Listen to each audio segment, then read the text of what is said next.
What's one thing you used to believe but now think it's completely wrong?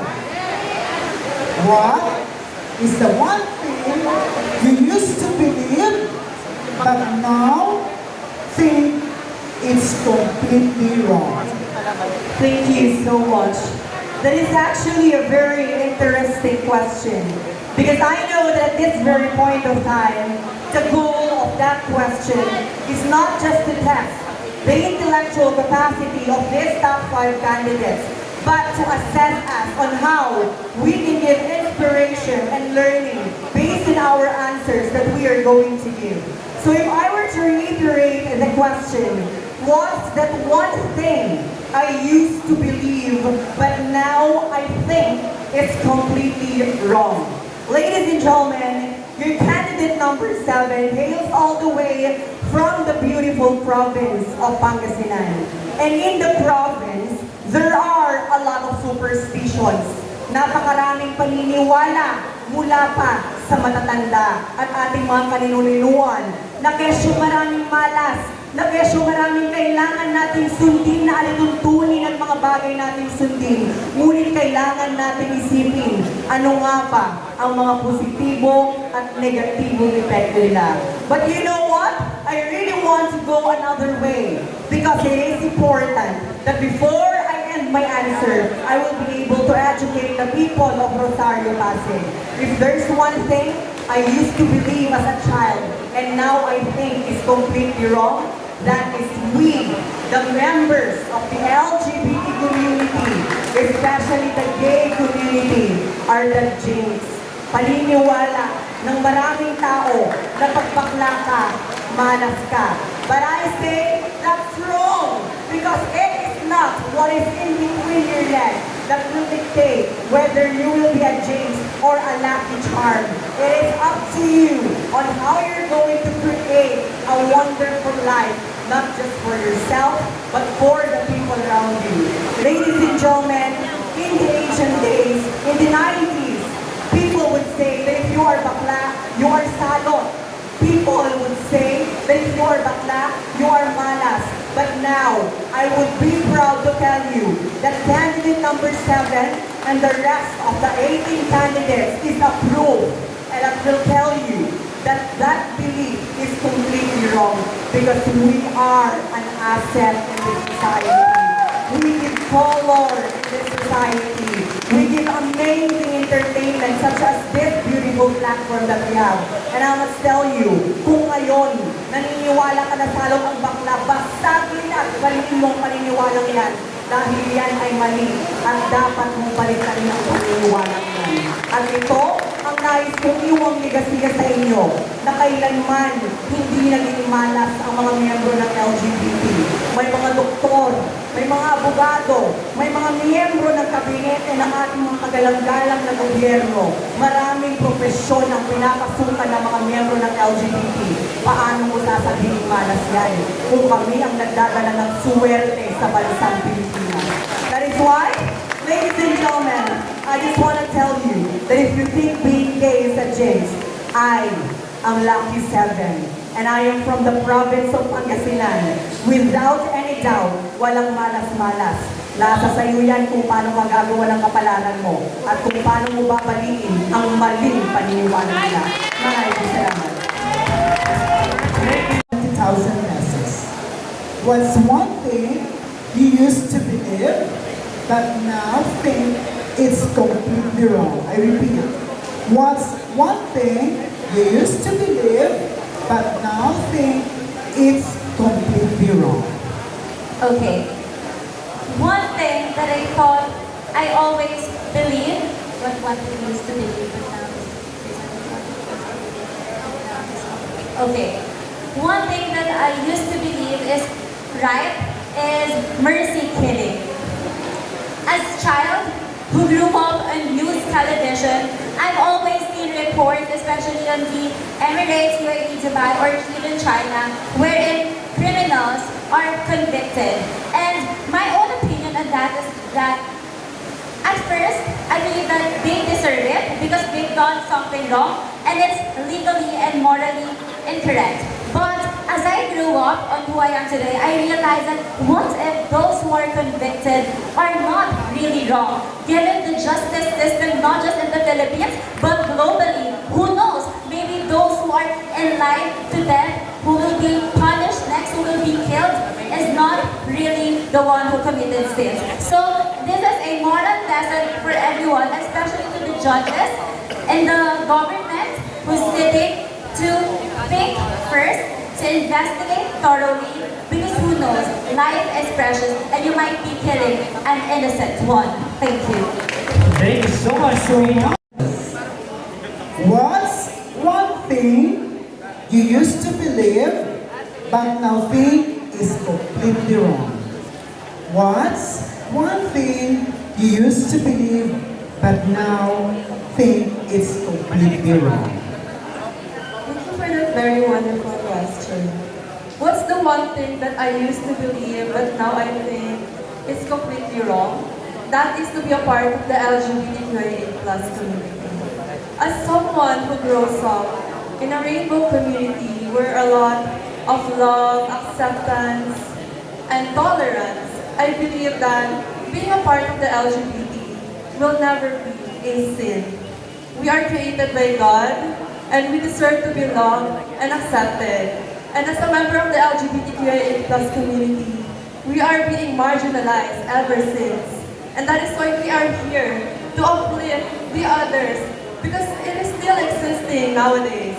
Because I always believe, ladies and gentlemen, that we neglect our progressive country wherein the LGBTQIA+ community has a lot to offer.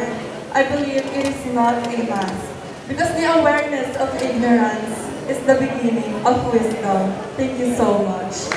Thank you so much. Thank you so much. That is queen number 3. Worthy of 20,000 pesos. What's one thing you used to think you believe but now think it's completely wrong? What's one thing you used to believe but now think is completely wrong? Ang dali lang. Walang beauty to What's one thing you can used to believe, but now think is completely wrong? You know what, ladies and gentlemen, that was a very hard question. But all we need is to use our common sense for us to be able to give the best answer that we can have. Ladies and gentlemen, ano daw po ba yung pinaniniwalaan ko na tama, pero mali naman pala. I can still remember when I was a kid. Sabi ng aking mga magulang, huwag kang magbakla. Dahil pag nagbakla ka, dali lang. Ano to eh? Kapag nagbakla ka, you're going to be a big disgrace in our society. So nung bata po ako na gusto kong magbakla, may pinaniniwalaan ako na sinasabing, we are a jinx in our society. Pinaniniwalaan ko po na kami pong mga bakla ay salot sa lipunan. Parang wala kaming maiaambag because of our gender preference that we choose. But as time goes by, naglaglag na po ang bakla. Sumali na ng mga beauty pageant. We are not jinx in our society, but we are here to inspire other people. Ladies and gentlemen, sabi nga po nila, pag bakla, salit sa lipunan, walang maiaambag. Wala daw po kaming alam kundi mag-parlor, mag-manicure, mag-scam, mag-ola. But ladies and gentlemen, try to think of this. Sa inyong bahay, sabi nga nila, ang babae linisan para dalhin ang kanyang asawa at makabuo ng pamilya. Ang lalaki aalis din para maghanap ng kanyang asawa at makabuo ng pamilya. But try to think of this. May isang bakla sa pamilya na sasamahan ng magulang hanggang sa huli ng kanilang buhay. Ladies and gentlemen, ang pinaniniwalaan ko po yun ay nabago. Dahil bilang isang tao, sabi nga nila, as time goes by, may mga mai-encounter ka, may mga mai-experience ka, na dapat alam mo sa pagdating ng araw, ang nooy pinaniniwalaan mo ay mababago. Ladies and gentlemen, paulit-ulit ko po itong sinasabi, pasensya na po sa nakakarinig ng aking Q&A. Before, I was a big disgrace in my family. Pinatunayan ko po yun, nag-jinx ako ng aking family. Why? Because the day standing in front of you, paulit-ulit kong sinasabi, nakulong na po ako sa loob ng 2 taon, sa loob ng Quezon City Jail. Naniniwala ko na siguro nga salot ako sa lipunan. Siguro nga wala akong maiaambag, but that darkest moment of my life becomes a strength to me to move on and be proud of myself. Now, ladies and gentlemen, to all of you, I am not answering this question just to win the 20,000 or the crowd. Sa mga taong naniniwala pa na we are a jinx in our society, try to look at this person. I'm a living evidence that a gay, a member of the LGBTQIA+ community can do more than ever. Always remember my own Latin word, hagaas loke, hagaas porsoy. Siyempre, espejo reflecta iyo mañana, or whatever you do for today should always be the mirror and reflection of tomorrow. Papaguhin mo po ang pananaw ng bawat isa. Huwag nating sabihin salot, huwag nating sabihin walang pakinabang, because we are the most special gift in our community. Thank you so much. Thank you so much, queen number 15, Maria Sofia. One thing you used to believe, but now think is completely wrong. What's one thing you used to believe, but now think is completely wrong?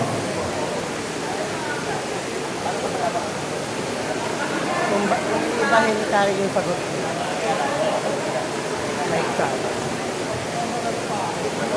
Wow. Maraming salamat po sa isang napakagandang katanungan. This is the last part of the competition.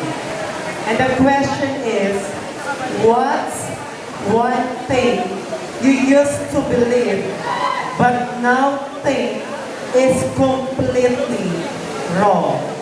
There is one thing that I really think in my mind in this very moment of time. The one thing that I used to believe is life is beautiful. And I think it's completely wrong. Why? Dahil maraming taong inaakala na kapag tayo ay mabubuhay, ay napakaganda ng mundo. Pero ito po ay isang malaking kamalian dahil once na nabuhay po tayo sa mundo, aminin po natin sa hindi na marami po tayong problema na kinakaharap sa pang-araw-araw. Kahit ikaw ay lalaki, kahit ikaw ay babae, or even part ng LGBT community, akala natin ang buhay ay maganda. Pero kapag sinimulan na natin, ito pala ay punong-puno ng sobrang pangit na nangyayari sa ating mundo. Maraming sakuna, maraming trahedya, at maraming taong naghihilahan pababa na walang sino ang gustong umangat at lahat ay nagpapaunahan sa finish line. Lagi po natin tatandaan, kahit anuman pong isipin natin, gaano kaganda ang mundo, huwag po tayo makipagkompetensya sa ating kapwa-tao dahil diyan nagsisimula kung bakit nagiging pangit ang buhay natin. At sa bandang huli, kung atin pong iisipin na hindi kompetisyon ang buhay, ito ay magiging maganda. Always remember, life is like an echo. What you do to others bounce back at you.